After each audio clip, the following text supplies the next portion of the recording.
नमस्कार।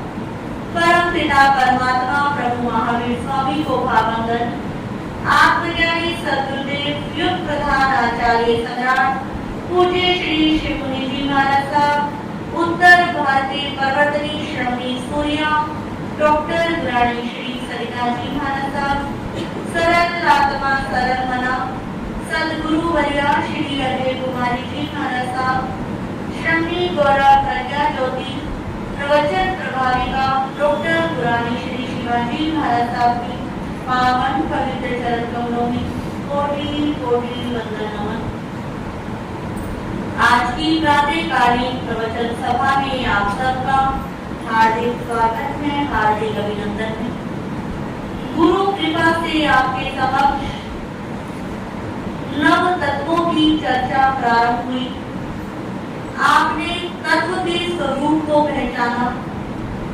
अब चर्चा चल रही है जीव तत्व की। जीव किसे कहते हैं, जीव का क्या लक्षण है, उपयोगो जीवो लक्षणों। उपयोग जिसका लक्षण है, चेतना जिसका लक्षण है, जिसे सुख दुख की अनुभूति होती है, उसे क्या कहते हैं, जीव कहते हैं। जितनी भी लिविंग बीइंग्स वस्तुएं हैं वो किस में आती हैं, जीव में आती हैं। भगवान महावीर स्वामी के केवल ज्ञान होने के बाद जब प्रभु पहली देशना देते हैं, गंधर्व प्रभु की देशना को स्वीकार करते हैं और उनको अर्थ रूप में गुंफित करते हैं, 11 अंगों की रचना करते हैं। उसके अंदर पहला अंग सूत्र कौन सा है, आचारम सूत्र। आचारम सूत्र के अंदर पहले ही अध्याय में प्रश्न किया गया कि ये मानव, ये मनुष्य इस संसार के अंदर अनंत अनंत जन्मों से परिभ्रमण कर रहा है। परिभ्रमण की चर्या के दौरान क्या उसने कभी चिंतन किया कि मैं किस दिशा से आया हूँ और मैं किस दिशा में जाऊंगा? ये चिंतन नहीं किया। सिर्फ मुझे यहाँ पर रहना है, मैं यहीं पर रहूंगा, ये ही मेरा है, ये ही मेरी वस्तुएं हैं, इसी पर सारा क्या रहा, फोकस रहा।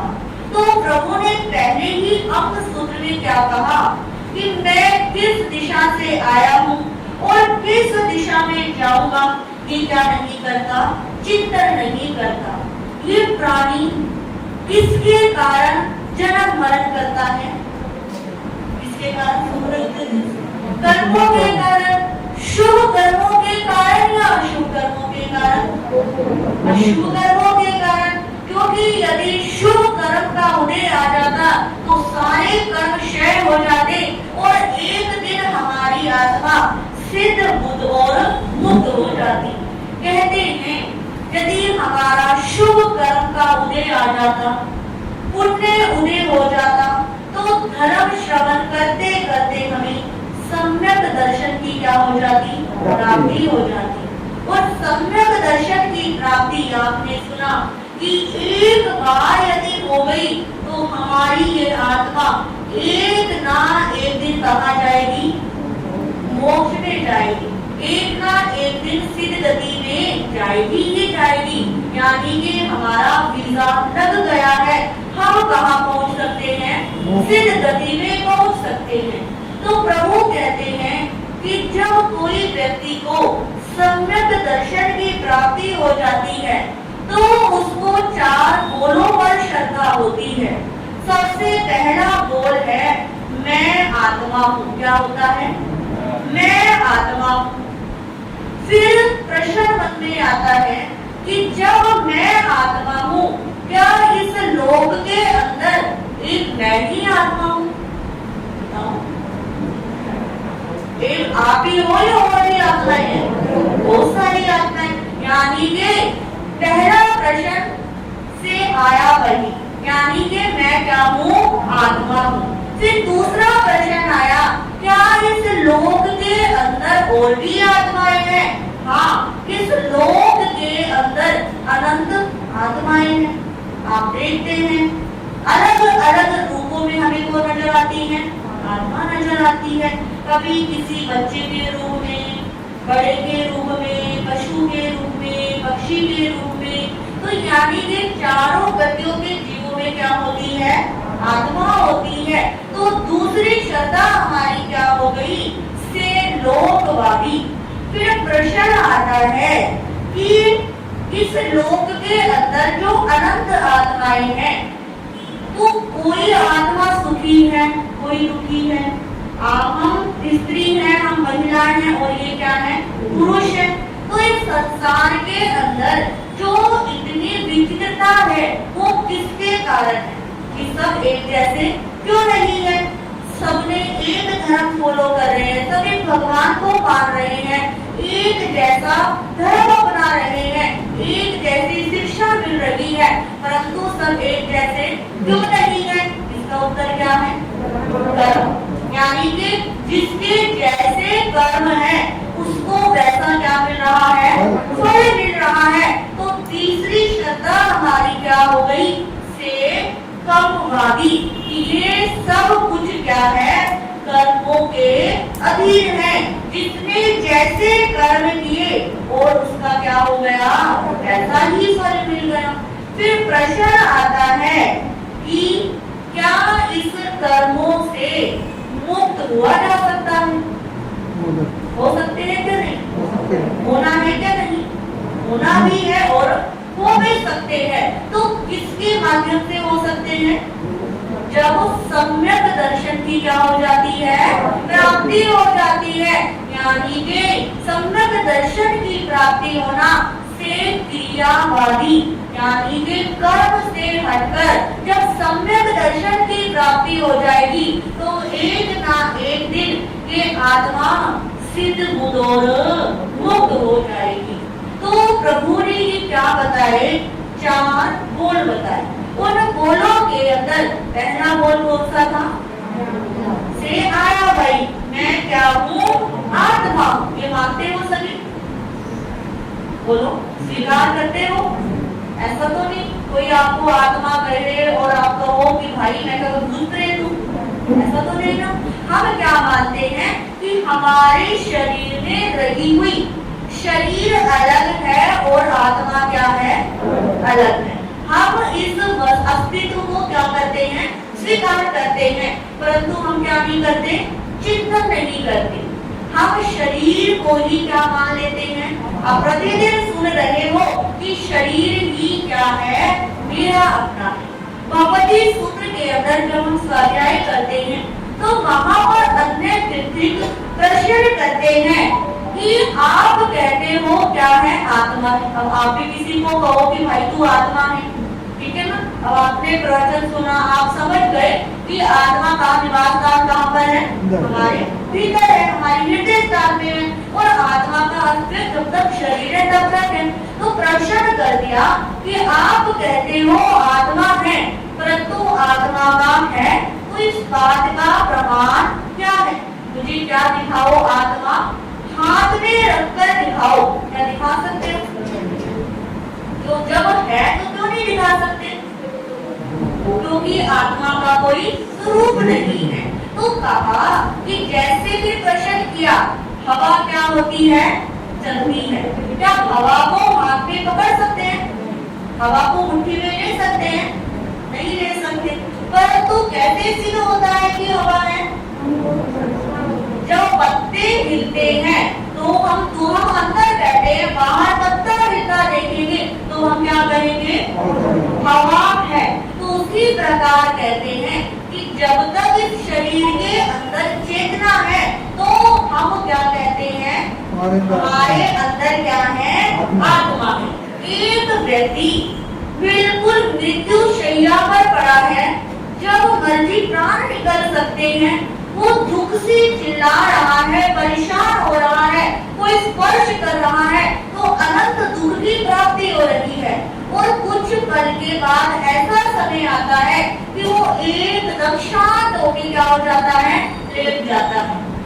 अब उसे कोई कितना भी टच कर रहा है, कोई कुछ भी कह रहा है, क्या वो चिल्लाएगा?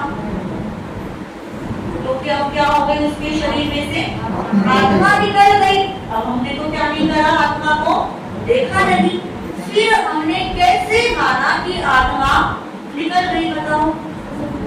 क्योंकि जो शरीर था, अब शरीर कोई भी हलन चलन नहीं कर रहा, वो पूरी तरह क्या हो गया, स्थिर हो गया। यानी कि शरीर और आत्मा दोनों क्या हो गए, अलग अलग हो गए।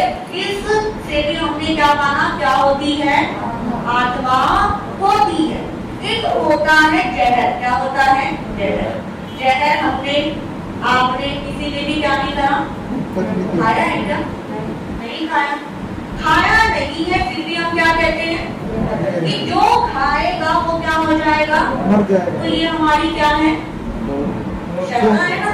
ये आपको पता नहीं है कि नॉलेज है कि जहर है और ये क्या करेगा, हमारे खाने वाला व्यक्ति मरेगा ही मरेगा।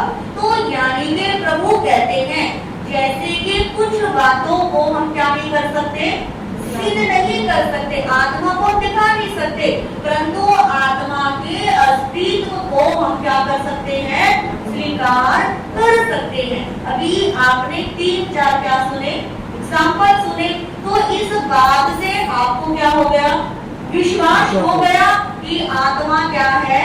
अभी भी कोई शंका तो नहीं।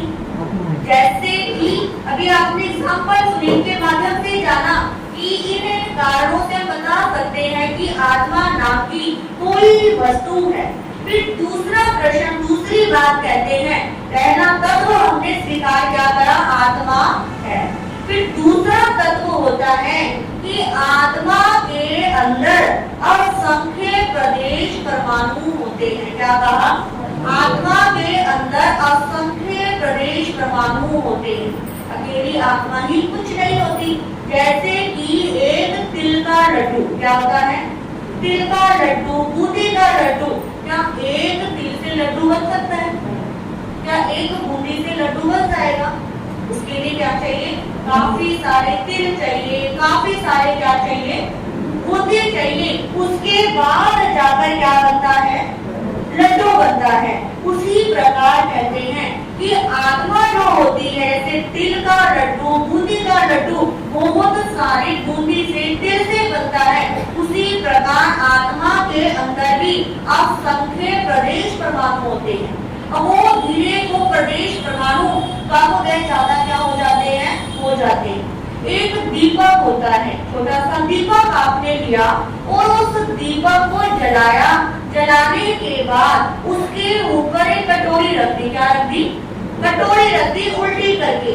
अब वो दीपक का प्रकाश कितने एरिया में रहेगा, जितनी कटोरी यदि छोटी है तो छोटे एरिया में, यदि कटोरी बड़ी है तो बड़े एरिया में। और अब आपने कटोरी हटाकर बड़ी प्लेट रख दी, बड़ी परात रख दी, तो क्या हो जाएगा, उतने एरिया में उस दीपक का प्रकाश फैल जाएगा। अब आपने थाली भी हटा दी, कटोरी भी हटा दी और क्या कर दिया, एक कमरे के अंदर में अंधेरा था, वहां पर क्या हो गया, उस दीपक को ले आए तो पूरे कमरे में क्या हो गई, रोशनी हो गई। फिर एक हॉल में ले आए और हॉल में भी क्या हो गई, रोशनी हो गई। अब आत्मा तो क्या है, छोटी सी चीज है ना। तो इस प्रकार कहते हैं जैसे जहां पर जिस रूप में हम दीपक के प्रकाश को देखते हैं कि जैसे छोटा है तो छोटी चीज में, बड़ा है तो बड़ी चीज में, उसी प्रकार इस आत्मा के अंदर असंख्य क्या होते हैं, परमाणु होते हैं। और ये परमाणु कम हो गए ज्यादा क्या होते रहते हैं, होते रहते हैं। परंतु आत्म प्रदेश शरीर के अंदर, आत्मा के अंदर असंख्य होते हैं। ठीक है। फिर तीसरी तत्व कहते हैं कि आत्मा क्या होती है, अरूपी होती है। आपने सुना था ना कि आत्मा को देख नहीं सकते, पकड़ नहीं सकते, शस्त्र के द्वारा काट नहीं सकते। तो आत्मा क्या होती है, अरूपी होती है। अरूपी किसे कहते हैं, जिसका कोई रूप नहीं होता, जिसमें वर्ण, गंध, रस और स्पर्श ये नहीं होते, उसे क्या कहते हैं, अरूपी कहते हैं। अब देखिए आत्मा क्या है, अरूपी है। अरूपी होने के बाद भी एक स्थान से दूसरे स्थान पर हम किसके माध्यम से जाते हैं, शरीर के माध्यम से। यानी कि आत्मा का स्वयं का कोई रूप नहीं है, परंतु जब वो शरीर के अंदर होती है तो वो क्या करती है, हम आत्मा से ही जानते हैं कि ये लाल रंग है, ये हरा रंग है, इसका स्पर्श सुहावना है, इसका कषायला है, ये ठंडा है, ये गर्म है, परंतु उसका खुद का क्या नहीं है, अस्तित्व नहीं है। तो जब शरीर से ये आत्मा निकल जाती है तभी शरीर क्या हो जाता है? क्या तब भी शरीर चलता है?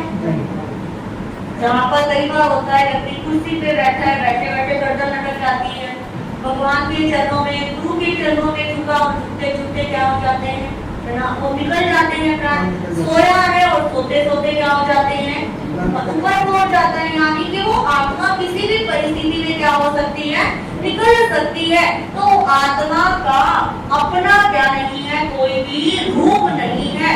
आत्मा क्या होती है, अरूपी होती है।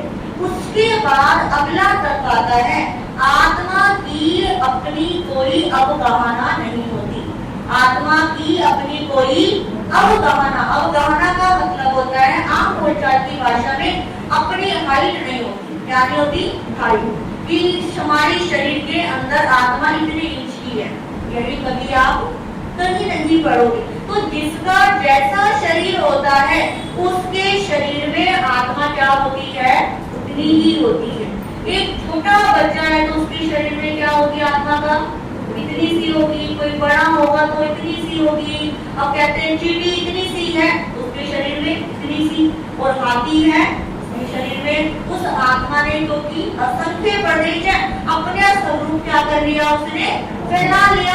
तो जैसा शरीर होता है उसके हिसाब से ही आत्मा की क्या हो जाती है, वो अवगाहना फैल जाती है। क्योंकि शरीर के किसी भी भाग में ये आत्मा ना पहुंचे तो क्या हो जाएगा, वो भाग डेड।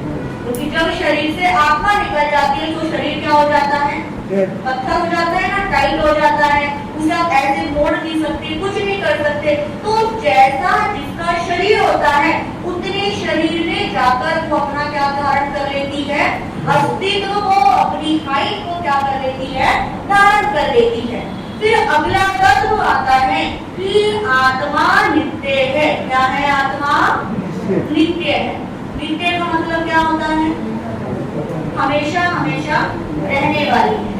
अब आप कह रहे थे, आपको हम शक कर सकते हो कि अभी तो कह रहे थे कि हमें जन्म मरण से क्या होना है, मुक्त होना है, फिर ये आत्मा नित्य।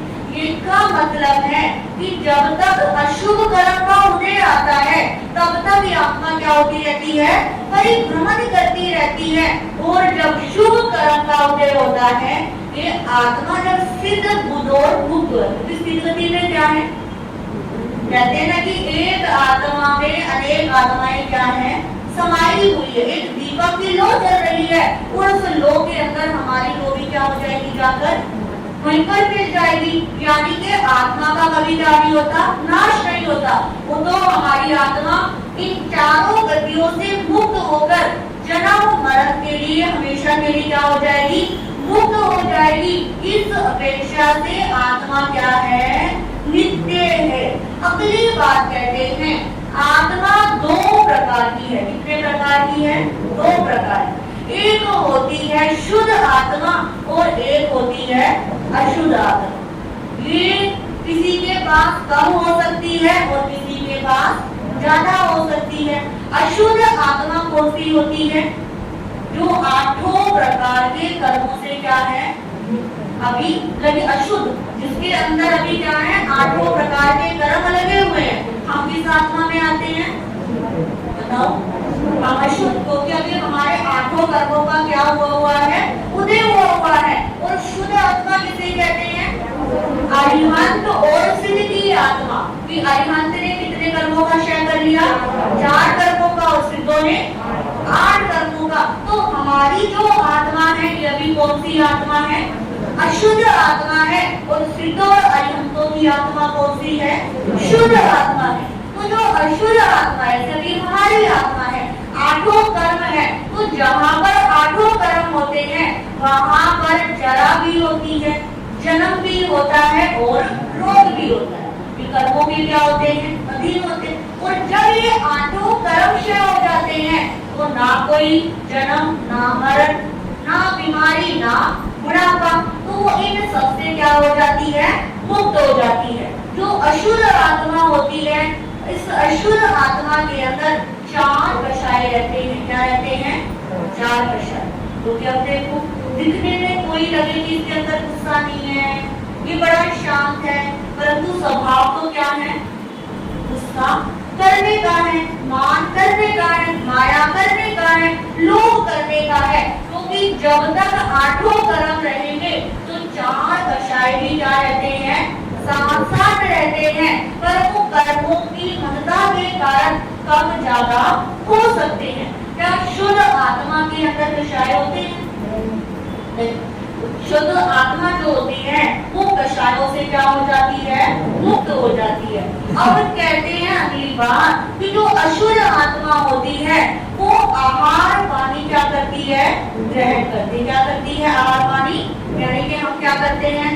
खाना खाते हैं, 2 से 3 टाइम हमें भूख लगती है, कितनी भी तपस्या कर ले शरीर को क्या चाहिए? खाना तो चाहिए ना चाहिए, मांस के मन कर लोगे, उससे ऊपर कर लोगे, परंतु एक ना एक दिन तो क्या चाहिएगा? खाना चाहिएगा ही चाहिए, क्योंकि हमारे ऊपर क्या है? अभी 8 कर्म लगे हुए हैं। और जो अरिहंत और सिद्धों की शुद्ध आत्मा हो जाती है, क्या वो आहार पानी ग्रहण करती है? क्या उनको भूख सताती है? नहीं सताती, क्योंकि वो क्या हो गए? शुद्ध आत्मा हो गए। ठीक है, तो यानी कि आत्मा के क्या होते हैं? 2 रूप होते हैं, एक शुद्ध आत्मा और एक अशुद्ध आत्मा। अब अगली बात कहते हैं कि हमारी आत्मा ही कर्मों का कर्ता और भोक्ता है। क्या कहा? कर्मों का कर्ता और भोक्ता। इस बात को मानते हो? हमारी आत्मा, परंतु जब कोई विपरीत परिस्थिति आ जाती है तो किसको दोष देते हो? दूसरों को। इसके कारण मैं दुखी, किसने मुझे दुखी किया, ये नहीं होती तो मैं क्या रहती? बड़ी खुश रहती, मैं बड़ा अच्छा रहता। या और तो और भगवान को भी नहीं छोड़ते, मेरे भगवान मैंने ऐसा क्या किया था, तुमने मेरे साथ ऐसा क्यों किया, क्या मैं ही तुझे मिला था? हम इस बात को भूल जाते हैं कि मैं ही कर्मों का कर्ता और भोक्ता। कहते हैं, एक छोटी सी बात याद आ गई, एक व्यक्ति पागल था, पागल कहो या समझदार कहो, उसको अपने ऊपर क्या आया? गुस्सा आया। क्या आया? अपने ऊपर गुस्सा आया, और गुस्सा आने के बाद उसने कापी पेन लिया और अपनी जितने भी उसको अपने अंदर होती, अपने आप को उसने बहुत सारे अपशब्द कहे। जैसे दूसरे पर गुस्सा निकालते हैं ना, उसने अपने आप पर क्या निकाला? गुस्सा निकाला कि तू ऐसा, तूने ये कर दिया, उसे बहुत सारे अपशब्द बोले, गालियां तक लिख दी।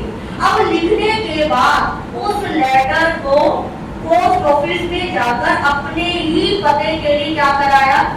लेटर बॉक्स में डालाया। अब 2 दिन के बाद वो लेटर कहाँ आती है? वापिस उसी के पास आती है। अब पढ़कर क्या आता है उसे? एकदम से गुस्सा आता है कि मैंने क्या लिखा, अपने आप को ही क्या बताया उसने कि मैं ऐसा, मैं ऐसा, मैं ऐसा। तो यानी कि उसने लेटर क्या लिखी थी? खुद ही लिखी थी, और खुद जब उसके सामने आई और खुद जब उसने पढ़ी तो खुद ही क्या हो गया? वो गुस्से में आ गया। तो यही परिस्थिति क्या है? हम सबकी है कि हम क्या करते हैं? कर्मों को खुद ही करते हैं, कोई दूसरा हमें करने के लिए प्रेरित नहीं करता। जब हम कर्मों को खुद ही कर लेते हैं, खुद ही एक्सेप्ट कर लेते हैं, जैसे आज के समय में आप फेसबुक की आईडी पे क्या करते हो? एक्सेप्ट करते हो, इंस्टा में कंफर्म करते हो, उसी प्रकार कर्म करते समय भी हम क्या करते हैं? कंफर्म, हाँ मैंने क्या करा है? ये कर्म करा है। पर जब वो उठे आते हैं फिर क्या हो जाते हैं? परेशान हो जाते हैं। परेशान क्यों हो जाते हैं? क्योंकि हम भूल जाते हैं कि मैं ही कर्मों का कर्ता और भोक्ता हूँ। तो प्रभु कहते हैं कि अभी आपने, मैं आत्मा हूँ, यानी कि से आया वही को लेकर कि कितने 7.5 8 क्या सुने? स्टेप सुने। इन स्टेप को सुनने के बाद आपको थोड़ा सा चिंतन करना है। सबसे पहला चिंतन करना है कि मैं आत्मा हूँ। क्या चिंतन करना है? मैं आत्मा हूँ, यानी कि मैं आत्मा हूँ, यानी कि भेद ज्ञान करना है कि मेरा शरीर अलग है और आत्मा अलग है। एक सामने ही पिलर है, ये खंभा, कोई इसको मारे, कोई पे पत्थर मारे, कुछ भी मारे, क्या हमें दुख होगा? नहीं होगा। तो क्यों? क्योंकि ये क्या है, इसमें क्या नहीं, इसमें जीव नहीं है।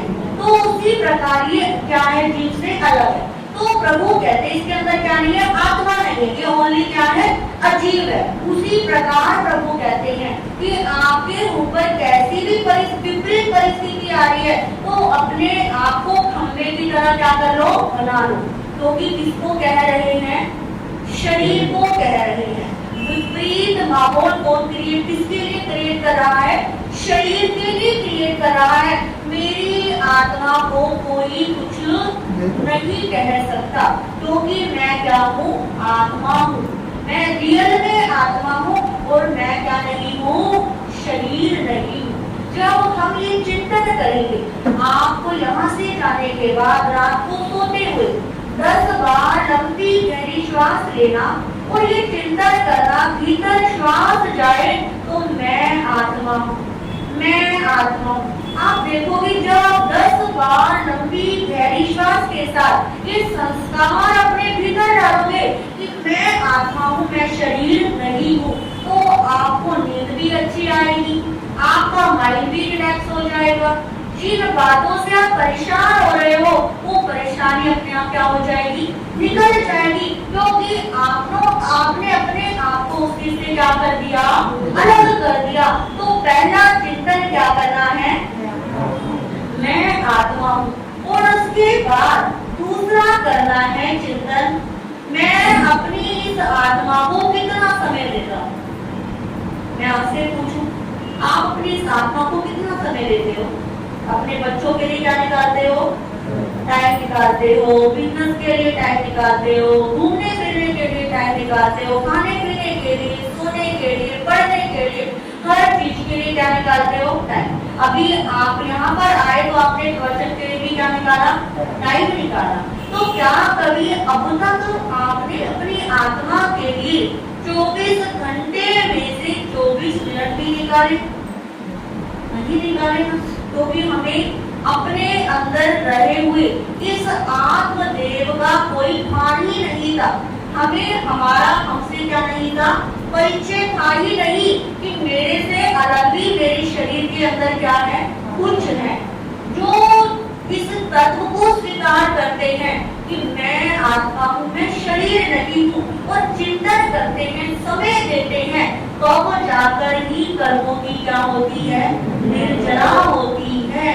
तो प्रभु कहते हैं धीरे धीरे अपनी चेतना शक्ति को, अपने समय को मैनेज में लेकर आओ।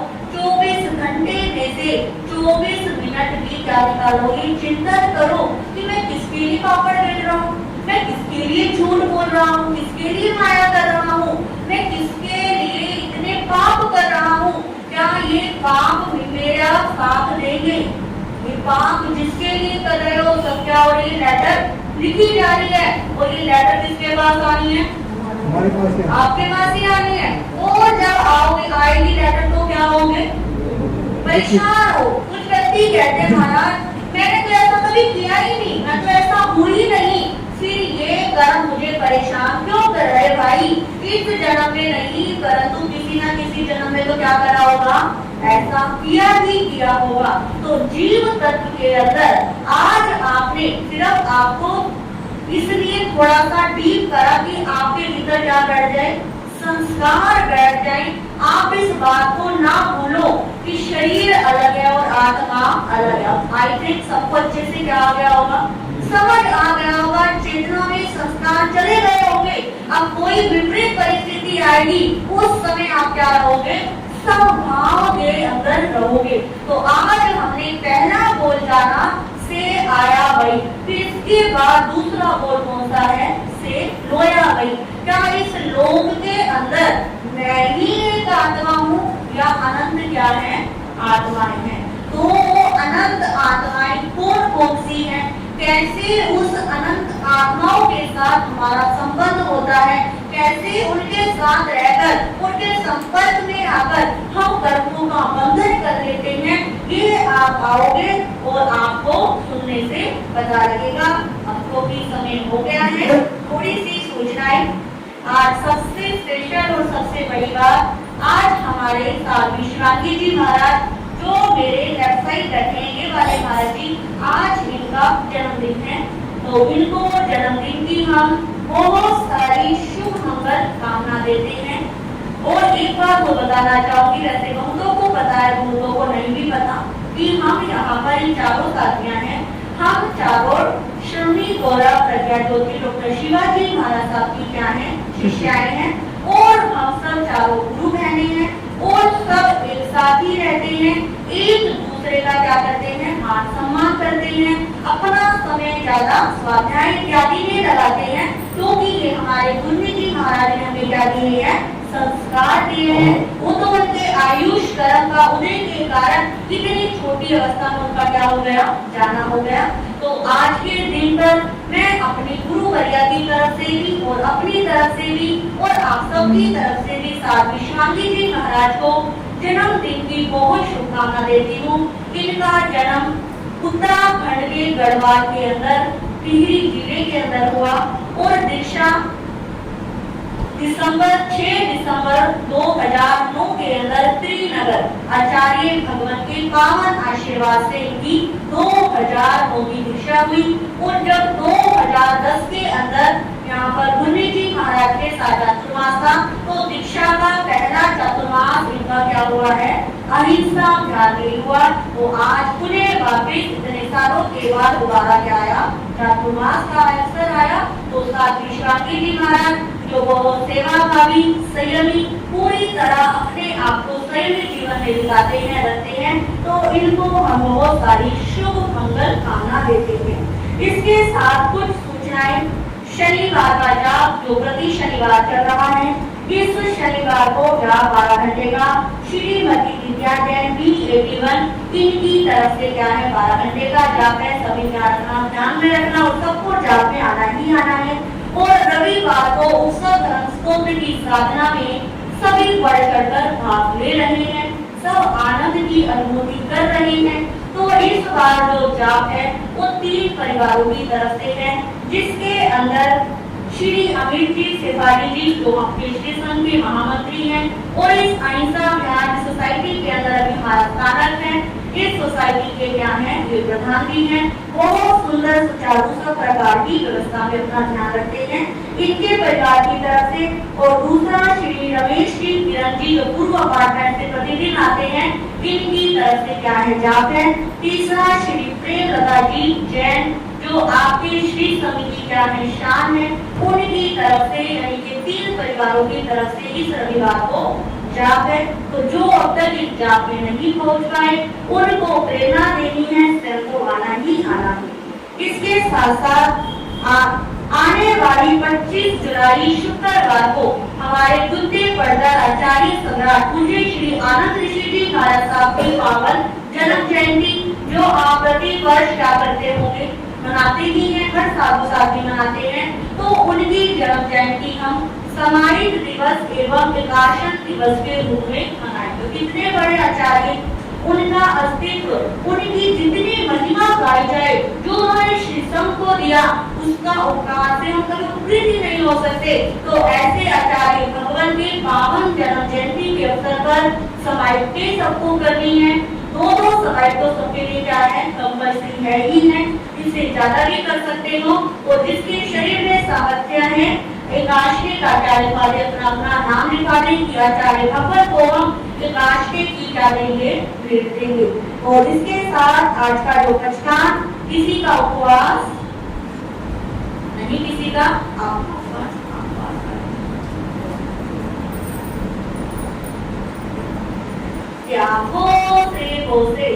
आयुर्वेद की श्रृंखला 28 के रूप में पहली 28 श्री नरेश नीरज जी भैया ने करी और दूसरा 4था आयुर्वेद श्रीमती अनिता, 5वां आयुर्वेद श्रीमती अनिता चंद्रा।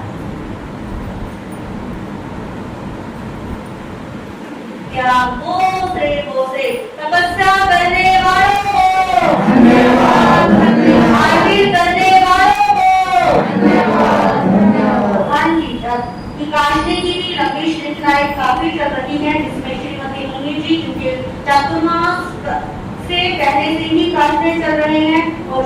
श्रीमती सरिता जी जिनका 13वां विकासना है।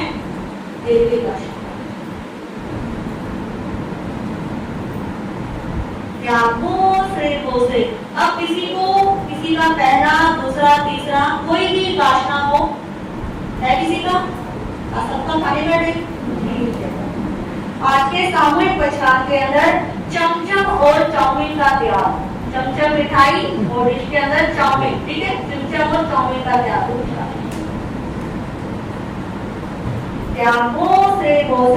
माला के अंदर श्री अरिष्ट नेमी नाथाय नमः, श्री अरिष्ट नेमी नाथाय नमः की सब एक माला जरूर करेंगे।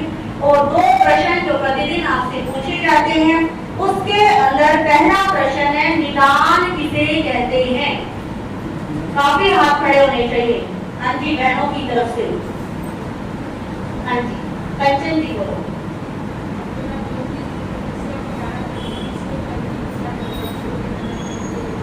बिल्कुल सही, कि जो भी हमने अपनी तपस्या को, अपने जप को क्या कर देना, उसमें मांगना, बेच देना, उसे क्या कहते हैं? निदान कहते हैं।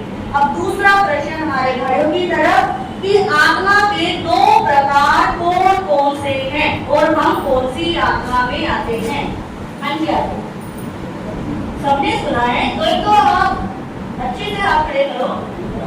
हाँ जी, विकास